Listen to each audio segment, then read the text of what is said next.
আসসালামু আলাইকুম সুপ্রিয় দর্শকবৃন্দ, আশা করি সবাই ভালো আছেন। পৃথিবীর যে যেখান থেকে আমার ভিডিওটি দেখতে পাচ্ছেন সবাইকে আন্তরিক অভিনন্দন। আজকে খুব ছোট্ট কিন্তু গুরুত্বপূর্ণ একটি বিষয় নিয়ে আপনাদের সামনে আলোচনা করব।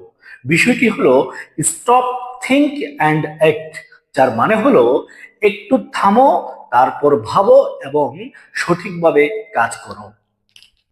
ধরুন আপনি একটি মহাসড়ক পার হচ্ছেন, তখনই আপনার মোবাইল ফোনটি হঠাৎ করে বেজে উঠল। তখন আপনি কি করবেন? মোবাইল ফোনে চোখ রাখবেন নাকি রাস্তা দেখে শুনে পার হবেন? এখানেই কাজ করে স্টপ, থিঙ্ক অ্যান্ড অ্যাক্টের মতো দারুণ একটি প্রক্রিয়া। এবার আসা যাক মূল কথায়। স্টপ বিষয়টি খুব ছোট, কিন্তু এর গুরুত্ব অপরিসীম। ধরুন আপনি কোনোভাবে রাগান্বিত অথবা ভয় পেয়েছেন, তখন আপনি যদি খুব দ্রুতই সিদ্ধান্ত নিতে যান, তখন ওই সিদ্ধান্তে অবশ্যই অবশ্যই কোনো না কোনো ভুল থেকে যাবে।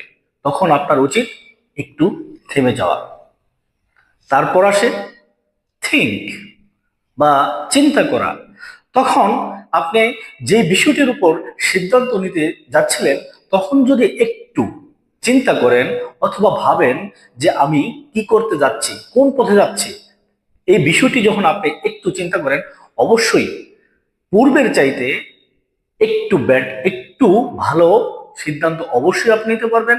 যে কোনো বড় ধরনের ক্ষয়ক্ষতি অথবা দুর্ঘটনা হতে আপনি অবশ্যই নিস্তার পাবেন। তাই সিদ্ধান্ত নিলে অবশ্যই জীবনের আমূল পরিবর্তন হয়। সেজন্যই বলা হয় স্টপ, থিঙ্ক অ্যান্ড অ্যাক্ট। এখন বিষয়টি সম্পূর্ণ আপনার উপর।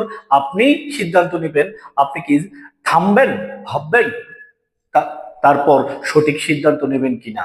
যদি অবশ্যই এর উপর আপনি অবিচল থাকেন, অবশ্যই আপনার জীবনে আমূল পরিবর্তন আসবে। আল্লাহ হাফেজ।